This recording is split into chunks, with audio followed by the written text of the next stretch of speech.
Gli studenti del liceo Bocchi Galileo di Adria fuori da scuola evacuati per l'allarme incendio scattato in mattinata verso le 11:30 con le lezioni in corso. E ad appiccare le fiamme sarebbero stati proprio 2 ragazzi visti entrare nell'edificio, come ha raccontato la dirigente scolastica Silvio Polato al Primo Cittadino, subito avvisato dell'emergenza in corso. Sembrano che siano 2 ragazzi in 2 posti ben distinti, uno in un servizio igienico e l'altro a ridosso di una fotocopiatrice. Quello che ha tutti i tratti di un piano ben congegnato con lo scopo di bruciare la scuola. Immediatamente però è scattato l'impianto antincendio. Il personale scolastico ha spento le fiamme con 2 estintori prima che arrivassero i vigili del fuoco, Che hanno constatato che erano incendi dolosi.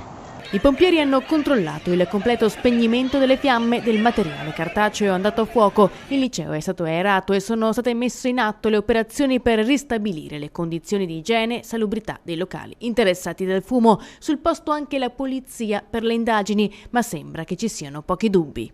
Ci sono 2 ragazzi che sono stati identificati, adesso non posso naturalmente dire più di tanto, però so che con certezza che sono entrati 2 ragazzi.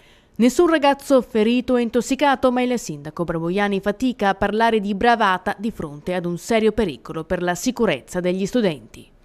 Non è giustificabile una cosa del genere.